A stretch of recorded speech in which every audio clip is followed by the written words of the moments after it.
agents will start buying BTC, half will start selling shorting BTC. You will see on chain that those who won, they were right.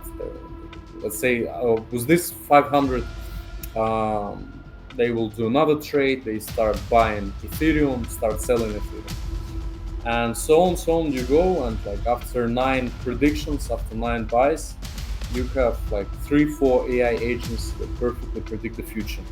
For the pictures, by the way, also I recommend to set the password, or at least Face ID. It will also protect you from your fiance seeing your pictures. That's true. We have a mission. We have beliefs. We want to have fun, hopefully helping projects to be secure and our industry to become more mature.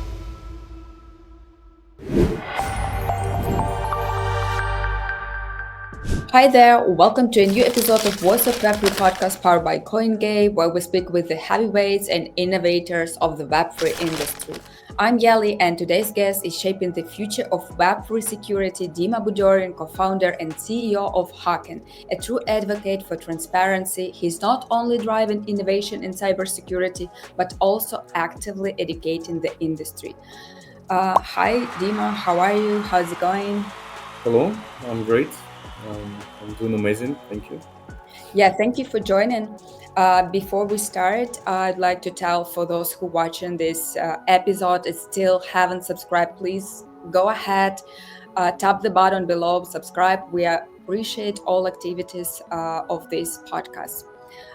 Today, I want us to discuss new scams of scams, new hacks, how to avoid them, and in general, how cybersecurity in the Web3 space is evolving and progressing.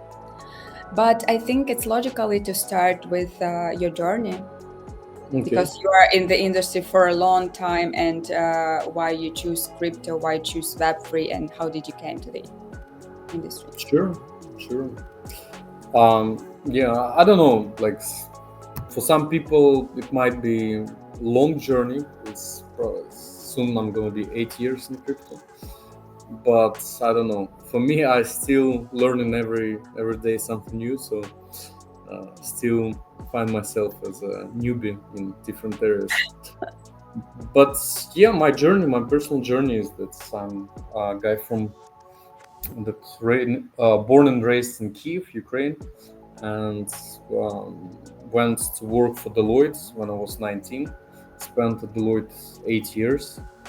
Was dreaming about career in this field, but after a short transition by working for Ukrainian government, I made the career shift to crypto. It was spring 2017, and yeah, we were at that moment. I was building the cybersecurity center for Ukrainian government, and we, with our team, designed the pitch deck for the token for ethical hackers and the bug bounty platform that have this token. And we participated in the pitching competition back in 2017. And at that time, that was crazy time when people were when the money was let's say people were not counting money and putting millions into different ICOs. And that at that pitching competition, we won 33 bitcoins. From the stage, the guys offered us $500,000 of investments if we make an ICO. And yeah, we we quitted our jobs and made an ICO. And that's how the story of Hacken started. And since then, like a lot of things changed. We built a lot of stuff, worked with a lot of projects, but we always keep caring of the token that we created at the time. Yeah, that's cool story. And I would like also to discuss the Hacken mission. It's like obviously that you are more B2B company, but I saw you have a book, a comprehensive guide of Web3 cybersecurity. And is this book related also for newbies, for B2C, for those who are just jumping into crypto? No, not really.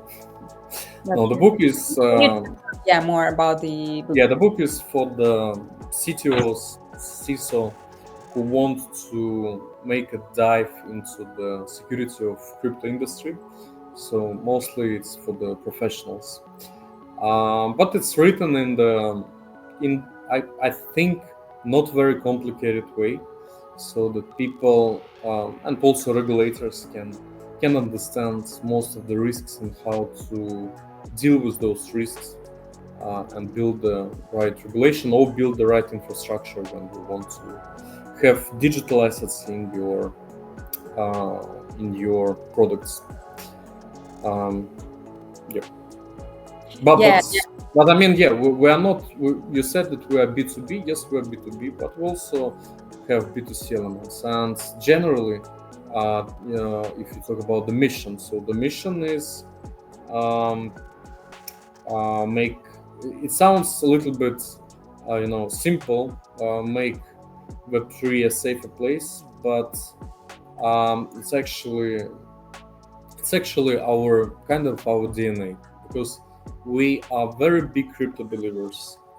We believe that we're building um, new financial infrastructure that will allow access to finance to all people in the world, access to liquidity, access to banking, and we're gonna, after this infrastructure is built, our whole financial uh, tools will be absolutely different, um, and that will boost innovation, transparency, and accountability. But on this road, we see a lot of scammers, fraudsters, hackers, and we focus on the things that are most efficient, so that the innovation doesn't stop, especially when it comes to huge mega hacks, huge mega scams, and people stop believing in what we do.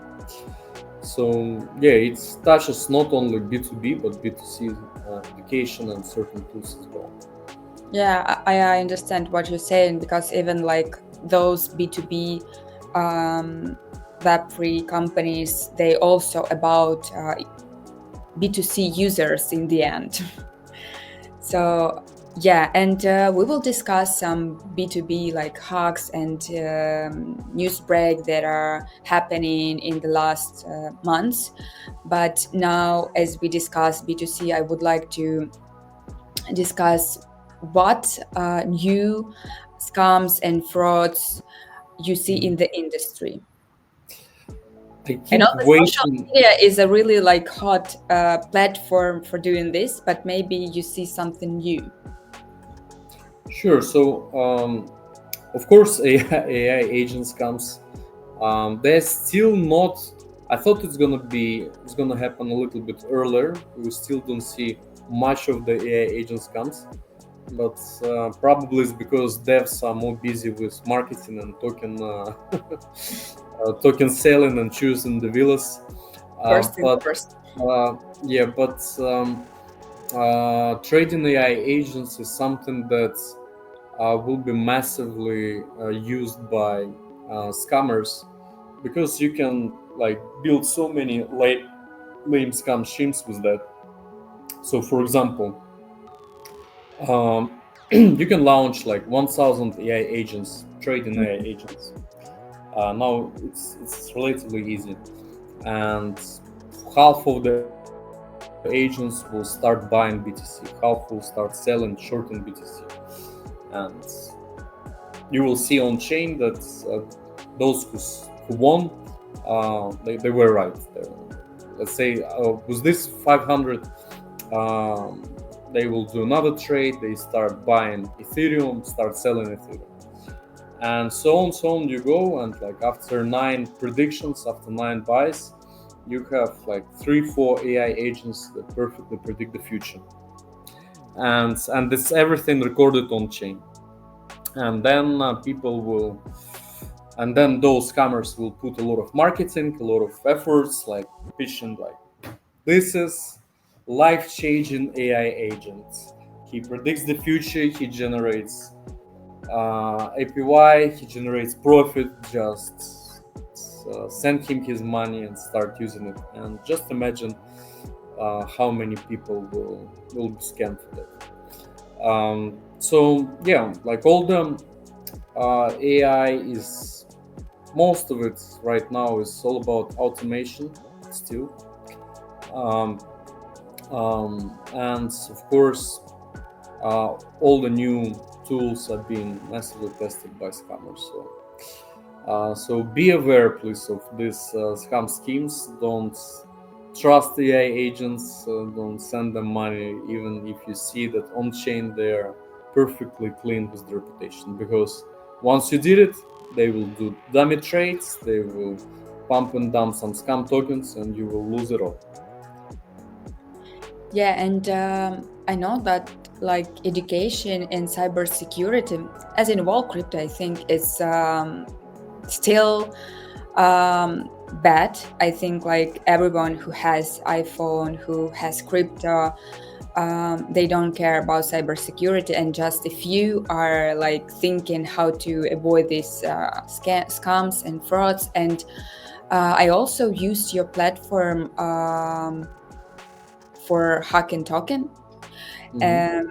your wallet, and then I saw you have some instruction, like Mm-hmm. basic instruction how to avoid scams, frauds, and things like that. So can you share, for maybe we have some newbies on our podcast, so can you share some like basic and golden rules how not to be fraud or scam? Sure. Sure. So the basic ones, like never, like first rule, never use the same password uh, like twice. For different. Yes, it's hard. I know it's hard, but there is a solution. You can use the password manager, a paid one, please. It's not very expensive, but yeah, there are, like, I personally use Dashlane for example. It comes with a very nice VPN, by the way, very powerful, and it costs maybe $200 per year, something like this, maybe 150, I don't remember. So it allows you to seamlessly use different passwords, use secret nodes, like triple encrypted, um, and uh, even if a website that's where I was registered was hacked and my password was leaked, um, the only damage to me is the information that I had at that website. So the hackers will not be able to reuse my credentials, login, and password anywhere else, because the password is never used anywhere in my other accounts. So that's a very like basic rule why I should not use the same password, because there is always a risk that some of the, I don't know, weak, I don't know, it might be a school social network or whatever, security will be broken, and your password and your email is going to be in the hands of hackers. And what they do, of course, they will, like, their daily routine is what to do with this password and login, Mhm. to go to all the different platforms and to try to get into your accounts. So that's the easy explanation. Second is obviously the second factor. This is a must. Uh, so second factor authentication. This is something that you have to do. Again, it's not a very complicated thing to set up. Now I remember right now Google allows to back up your this Google Auth. Previously, like 4 5 years ago, it wasn't possible. You have to reset all the 2FAs from the beginning, but right now it's possible. So just download Google Auth and set everywhere second factors. And what is mostly important, don't do it with your mobile phone, because the SIM swap hacks, when the hacker is stealing your telephone number. This is another very common a problem that happens to different people. Even Vitalik Buterin was SIM swapped once. So yeah, these are basic rules.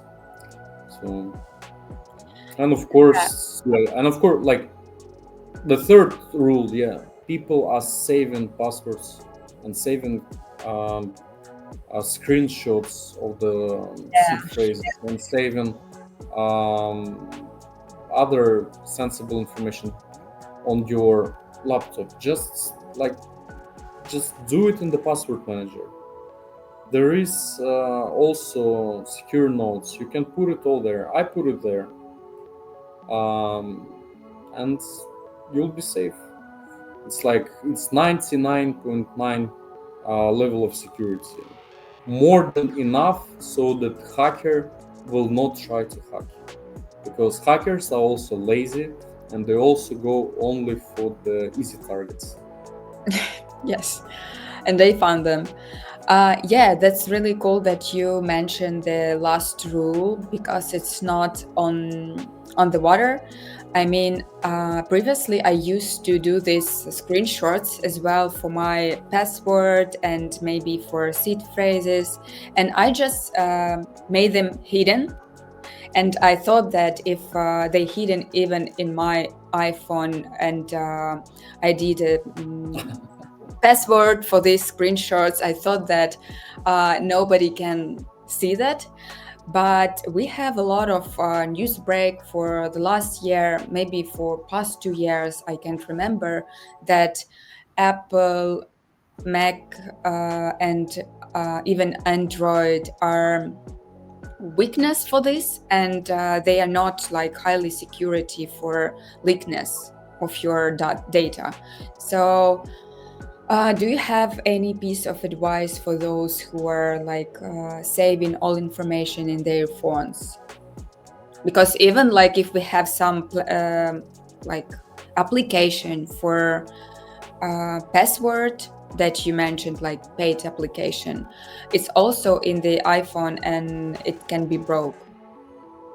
I wouldn't say so, to be honest. So um, because you still like all the apps in the phone, especially in the iPhone, they are isolated. So it's not enough to get access to your iPhone and to be able to see the pictures. Um, in order to access the password manager, you need also to authenticate there. And again, like, you should have proper, very strong passwords. Preferably, you need to memorize it and to have it somewhere really far away at the backup, on paper, probably. And of course, you have to have second factor, maybe even the third factor, in order to get access to your most critical apps. And if you have that, it's okay. It's like, even if you lose your phone and will be breaking, they will not be able to access those apps. For the pictures, by the way, also I recommend to set the password to at least Face ID. It will also protect you from your fiance seeing your pictures. That's true. Yeah. So Yeah. One thing, it's really hard to remember all passwords and seed phrase, even if one of the rule is save your like money and crypto in different places. Personally, me, I have, I think, at least 8 wallets, and it's really hard to remember. But thanks God, we have many ways how to save seed threads. Again, again, I put it in on the Paid uh, application for passwords. yeah, yeah. Hmm. Obviously, uh, like if you manage the small amounts, so we can put it all in one. Like they say, not to put all the eggs in one box or whatever they say it. But the suggestion, if you have a capital that's a main wallet with most of your funds, so first of all, you don't use it anywhere online. You don't have any NFTs or like shitcoins or LPs, so you don't do DEX trading with that. Preferably, you keep it on the separate phone or separate laptop with no Yes. apps installed and with very limited um, access to the internet, and that's it. And with all the other wallets, with all the experiments that you have, you can have it on the phone, have the backups in the password manager, secure messages, and that will be enough. So, Yeah, and I think it's not common, but I know some people who um, save all their passwords and seed phrases in different place, and then when they have a new iPhone or platform, they can find these seed phrases, etc. And look, it's even like they have not access to their like wallets, look, and it's look, another problem how to lose your money. it's this is one of the you know another problem that I kind of argue with cybersecurity professionals, because all these privacy geeks, all these people, they overcomplicate things, and this overcomplication, it leads to uh, less mass adoption, because people usually they don't trust themselves. They know that, and most of the people have certain experience of losing digital assets. It Yes. can be pictures, it can be music, it can be, I don't know, whatever. A lot of, like, I, for example, lost the phone, and for some reason it wasn't backup, and I lost 1 year and a half of my pictures, and I was restoring it from the, I don't know why it wasn't backup, it's another story. But yeah, it was painful, and and people don't want to have this pain again, and that's why they have a choice. Either and especially when they hear you need to have the manual backups, you need to write on the paper, you need to do this, and they're like, no, no, no, I It's definitely a gonna mess. make a mistake. So what are the choices? First choice, not to deal with this crypto, so not to have even potential pain of losing these assets.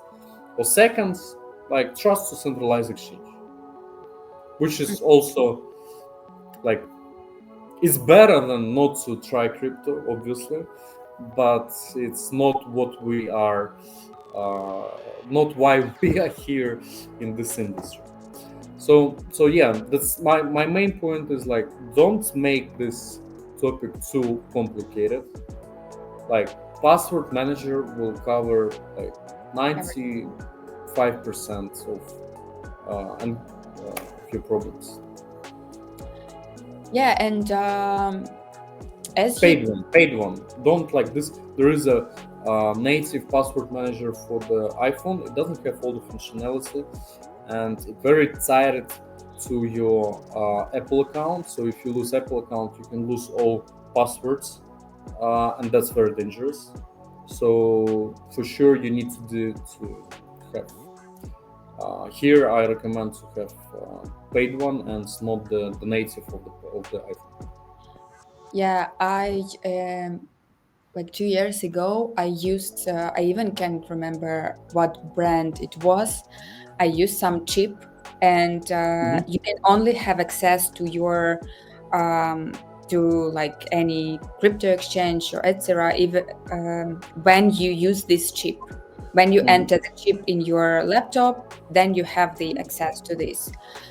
So I'm gonna do show you. I also have this chip, to be honest, but I can tell you how they work. Let me show you my chip. Uh, I use them because they are convenient. Uh, Let me find it. Okay, so here it is. It's a Bluetooth chip. the small It even chip. have a it even has a Hacken name on it. But the principle how they actually work the same as the as authenticators. So like this OTP, one-time password. So in fact, OTP, one-time password, is not a six-digit that you receive that you need to enter. In fact, it's a 15 symbols code Mm-hmm. that is multiplied by the timestamp. And this unique code multiplied by the cryptography algorithms and the timestamp, it gives you these 6 digits. So that you are not typing every time these 15 digit codes, and you have kind of protection from the leakage of it. So the same it works. So when you are signing up the 2FA, you scan the QR code, you basically copy this 15-digit code to your application, and um, and the same happens with the key. So it copies there, and then you can link the key that it automatically transfers the 6-digit code to the bar where you need to enter it with the hotkeys on your keyboard. And that's what I do. So I have not all the 2FAs, but most of my exchanges and some other stuff here. So when I enter exchange, I just make a shortcut with my keyboard, and I'm logged in. Yeah, good feature. And what about Ledger, Treasure? How do you think it is I safer heard, place? yeah, I heard again. I'm not a big fan of Ledger and Trezor, simply because they create additional layer of. They don't have the layer of protection as the iPhone. So in terms of the um, hardware, now they are a little bit better, but previously they were not that good, and we hear a lot of cases. So my personal approach is to have clean iPhone and one wallet on it, and that's it, and somewhere in safe. Mm-hmm. Gotcha. And it's obviously that when we will see most actively bull market and when Bitcoin go up and altcoin season is happening, will happen. Do you still believe in it? I don't know, no. But when we speak with different traders, crypto influencers, of course, they believe that it will happen this year. By the way, if you have any thoughts and can share like your opinion on this stable coins bull market, you can tell us. It's really No, interesting because everyone is upset. stablecoin bull market sounds strange, isn't it?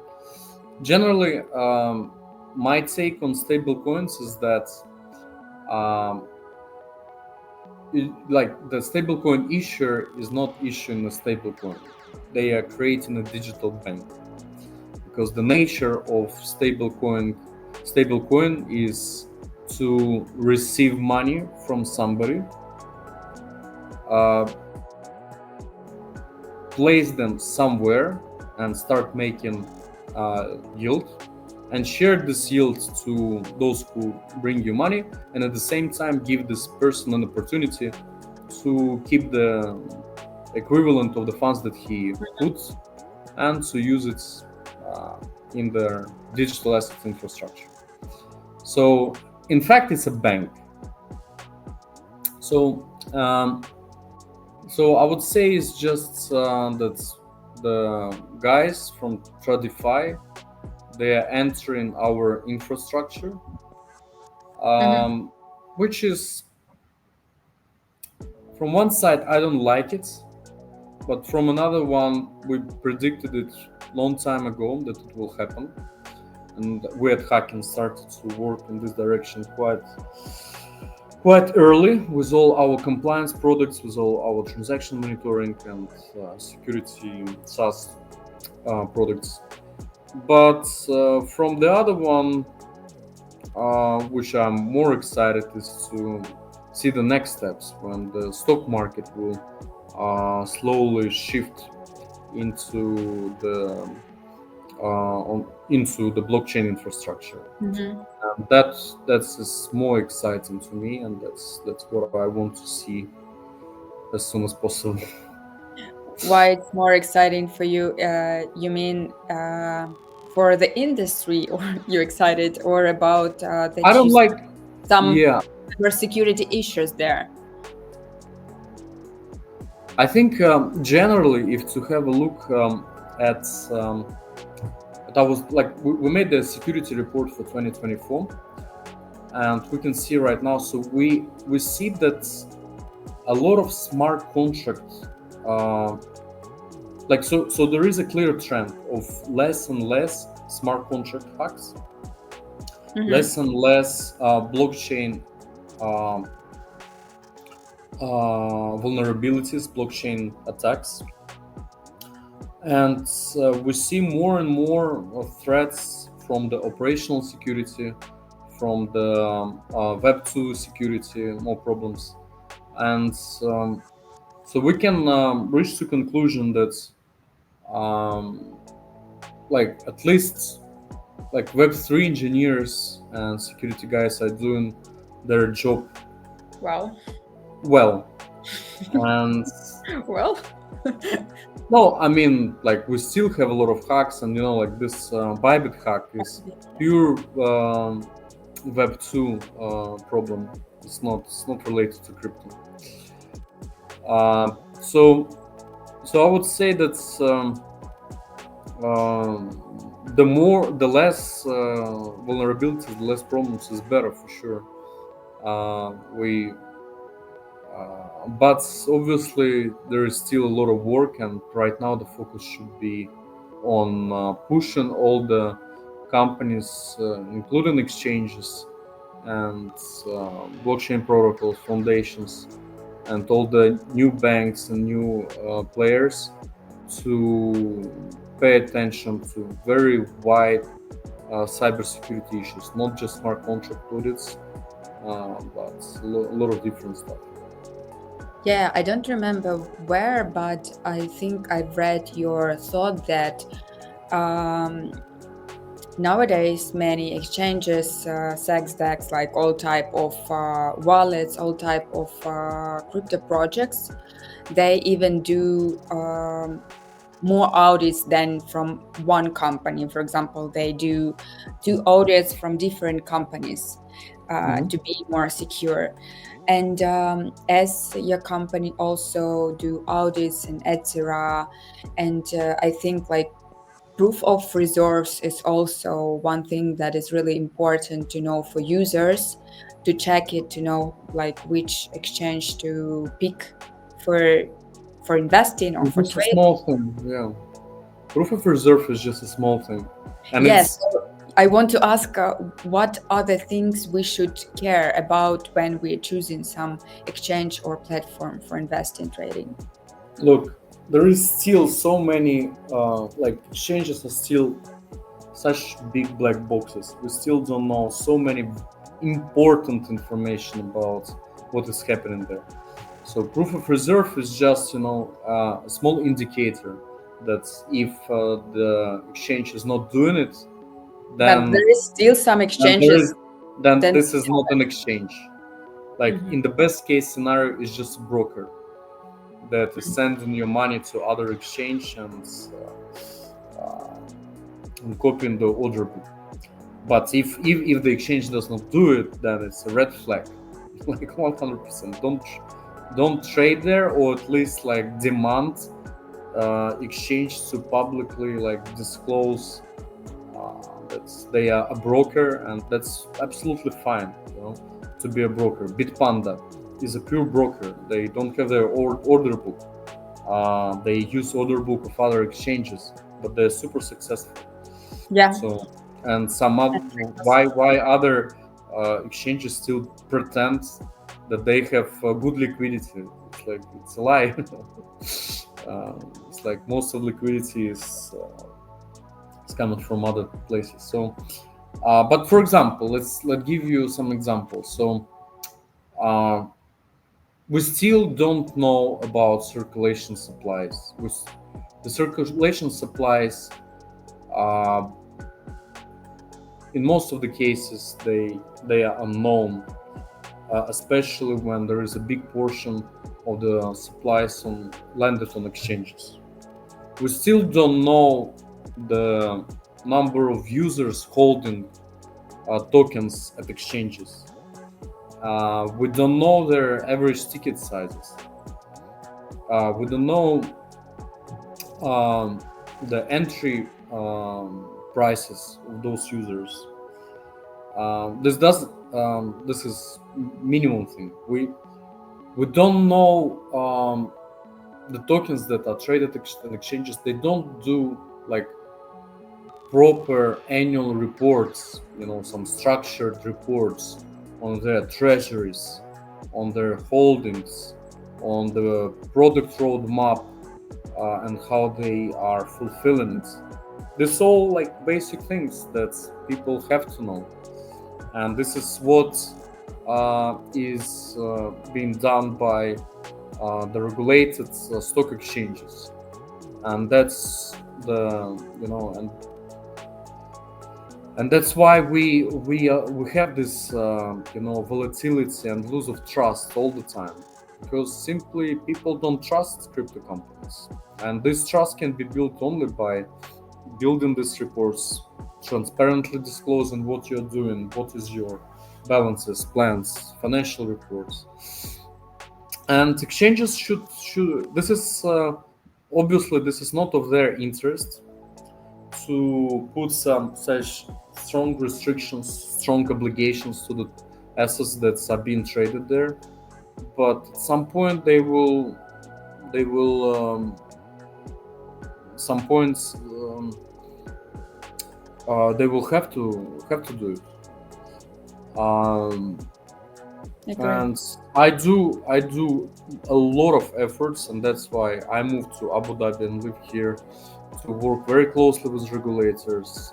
We work closely with Mika, with ESMA, and we explain them where they should put their next efforts, and where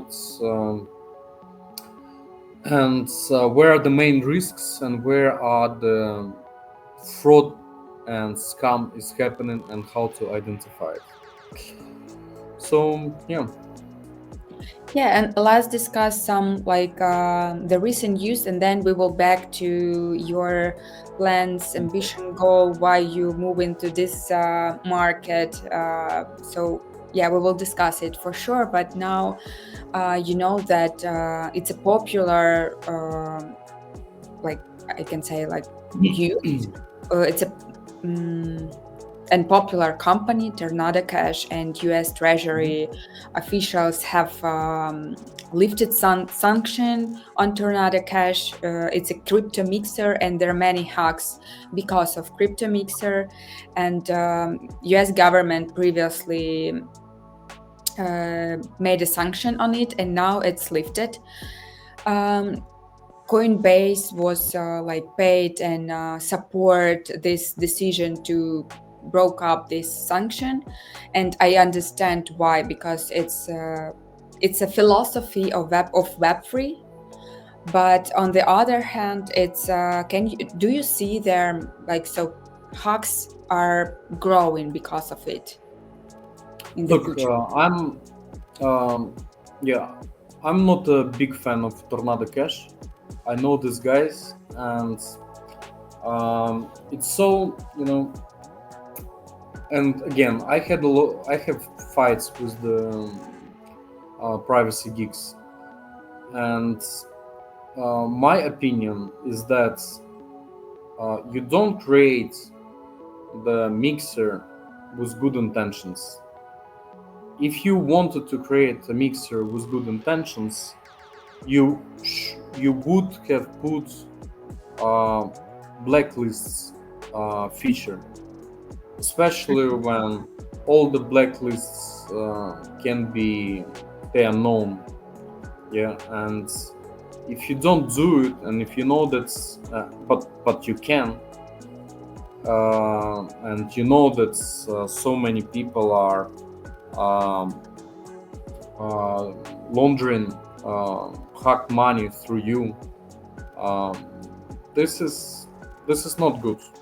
I have so many victims, so many people that could have recovered money, but they couldn't because of the Tornado Cash, and I see them as the um, not as an enemy, but I see them A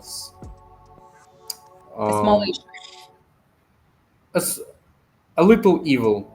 I would say like this. A Okay. little, because right now they are not longer efficient for the big sums, but they are still efficient for B2C individuals who lost, like, I don't know, up to $10,000. Because above $100,000, it's already like with a certain probability it's possible to track funds that went through Tornado Cash. So in any case, like I'm not this kind of guy who is like cheering for Tornado Cash developers. They knew what they were doing, and I don't I don't support that. Yeah, understand you. By the way, I remember one thing that I think we can discuss. Um, Personally, me, and I know it's really common thing, then you have some transfer for your exchange, but you like didn't expect it. For example, I have some 100 USDT on my Binance account, and then I saw the message. If you didn't expect it, climb here, and I put climb here, but there is nothing like happening. Do you know what's going on? Why some people send you some like crypto? Why What they do you mean? support? Do you received the notification on your email or what? No, Because I any receive on my notification on emails, this is very easy. no, no, So no. all I the don't use email for this. I receive USDT on my Binance account, but I didn't expect it. And okay. someone like just want to like check me, or I don't know what's going on. And I know Um, that I'm not the only one person for it. I don't know. It's might be that's Binance from to have a deposit on Binance accounts is a little bit strange. There is an interesting technique when people are sending, when people are looking into your on-chain wallet, and they are matching the similar, the last similar address you received or you send the money. Um, uh, they mention the first three and last three digits uh, address, and they send from this address to you fake USDT. And then some people, they when they do the transfers, they copy from the Etherscan the last the Mhm. last transactions, and this can happen. But that's one thing. Second thing is the wallets poisoning. That's exactly the technique when you are um, trying to hide your laundering efforts.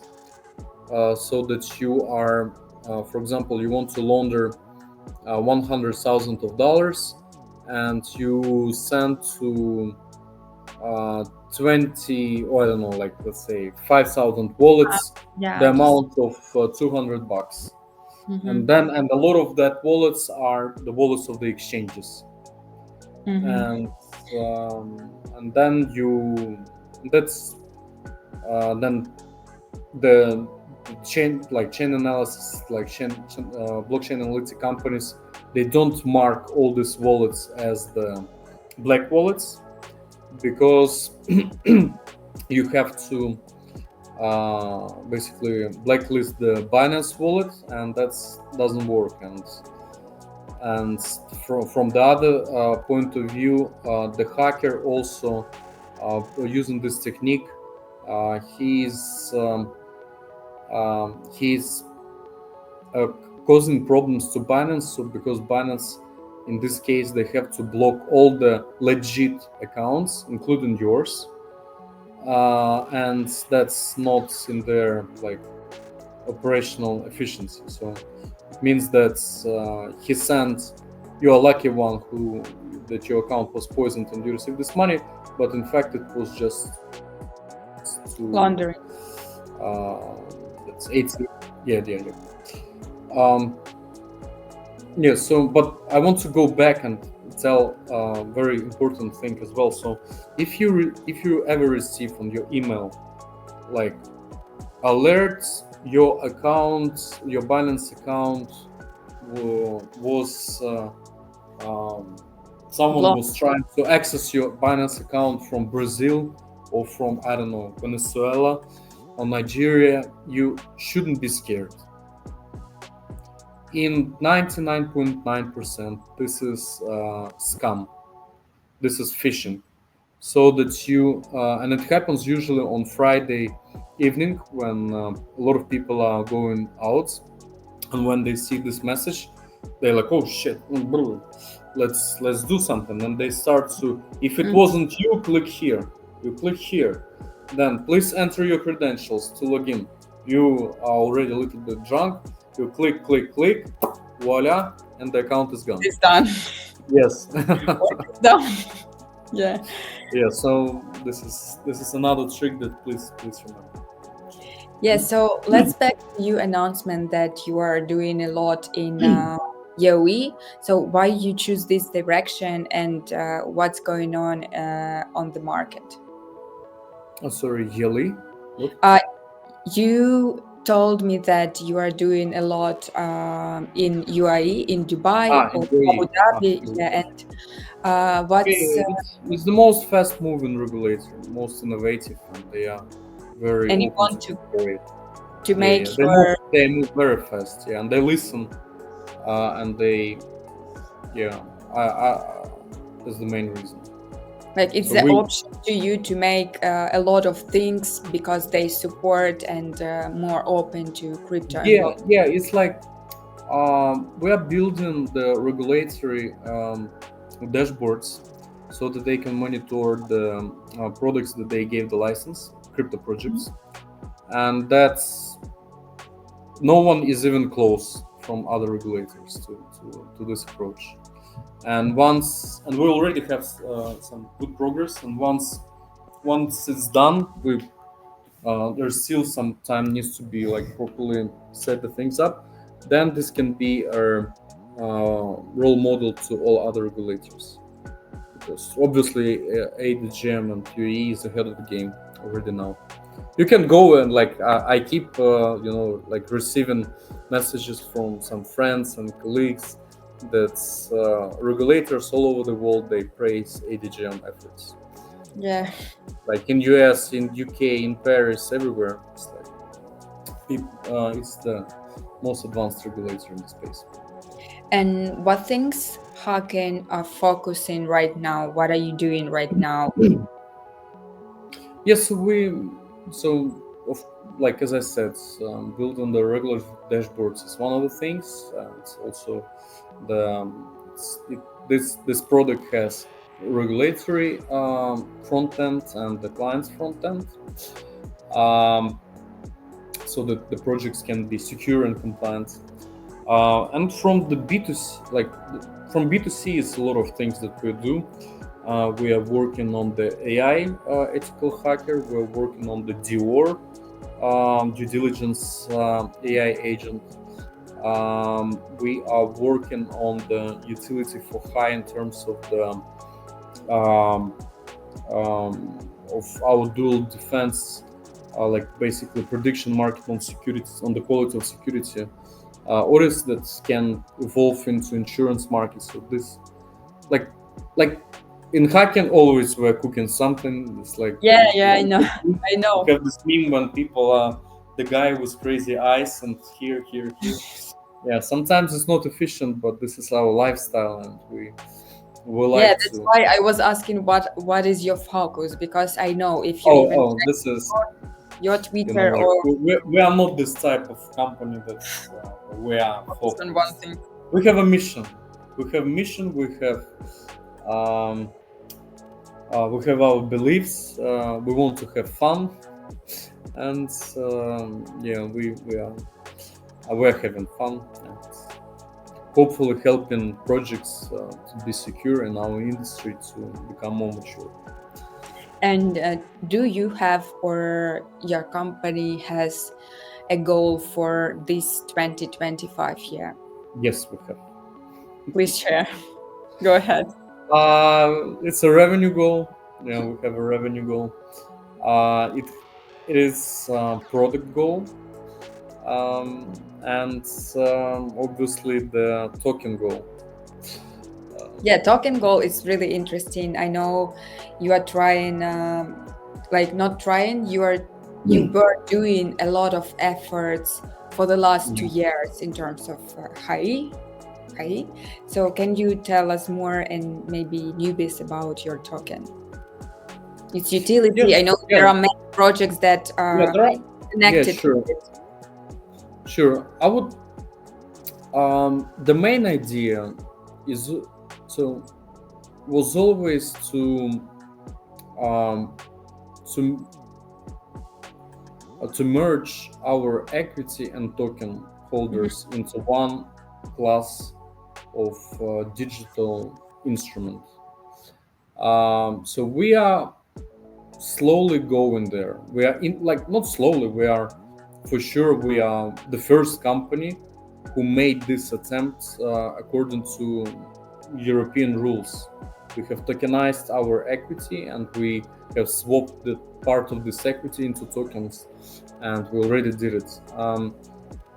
But so, in terms of the, and I'm not afraid to like, I'm still a little bit pissed that people like are very scared of saying utility token, utility token, security token.